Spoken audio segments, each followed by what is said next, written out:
In the little town of Riverview, there existed a legendary rivalry that had survived through generations. Two local football teams, the Golden Hawks and the Silver Wolves, fiercely competed every year in the town's most awaited event, the Riverview Cup.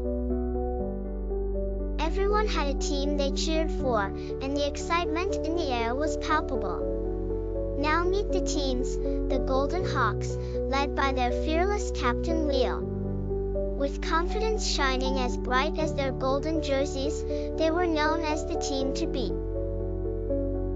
But their arrogance sometimes overshadowed their remarkable talent. Their quickest and strongest player, Alex, could run like the wind, making him their secret weapon. Across the pitch, the Silver Wolves, headed by the determined Max, were the underdogs. They played with heart but struggled with trust and teamwork. Max had ideas, big ones, but not everyone believed in them. Tensions rose when the Riverview Cup was announced. Both teams declared with fervor that this time, the trophy would be theirs. Little did they know, a peculiar twist awaited them.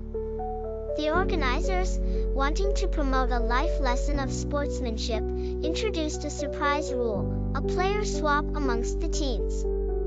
The decision came like a bolt of lightning, shocking every fan and player. Imagine their surprise when Leo found himself traded to the Wolves and Max sent to the Hawks. No one had anticipated such a twist, and the teams were left in disarray. Leo, now with the Wolves, felt lost. The Wolves didn't race down the field like he was used to, they played a slower, more teamwork-based game. Meanwhile, Max faced challenges with the Hawks, who prioritized individual plays and dismissed his calls for unity. Training began, but both teams struggled. A practice match was scheduled to help them adjust. However, it turned chaotic as players argued and fouled, forgetting the game's true spirit. Watching the on-field commotion, Coach Emma, the wise tournament referee, couldn't stand idle. She called both teams in and taught them a lesson on unity and respect. Her words were powerful, reminding the players that the heart of football lies in teamwork. Inspired, Leo began to see potential in the Wolves. He encouraged instead of criticized, helping them discover their strengths. On the Hawks side, Max gained respect by introducing his strategic skills, which unexpectedly enhanced their game. Gradually, changes began to show. The Wolves, with Leo's guidance, developed a playing style that cherished their strengths, collective effort, and mutual support. Meanwhile, Max opened the Hawks' eyes to the magic of passing and trusting one another.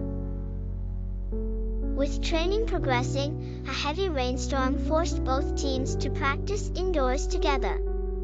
Under one roof, they started to see each other not as rivals but equals. An accidental overhearing of each other's game plans led to an understanding between them. They decided to play fair and enjoy the game. As the grand day arrived, the town buzzed in anticipation. The first half of the match saw the Hawks dominate, scoring 2 quick goals. But Leo, now comfortable with the Wolves, motivated his team to stay united, which led to their first goal just before halftime.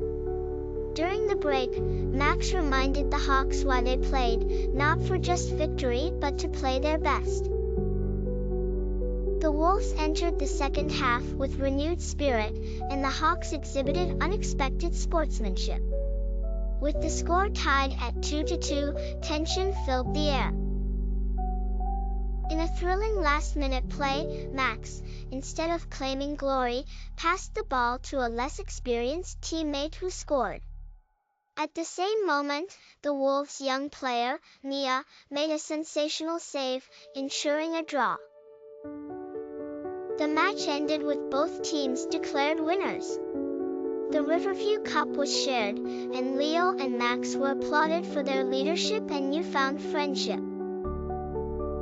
As they celebrated together, they realized the rivalry had made them stronger, wiser players. The match taught everyone a valuable lesson. While winning was important, the essence of the game was in teamwork, mutual respect, and the joy of playing together. And so, Leo and Max stood side by side, shaking hands,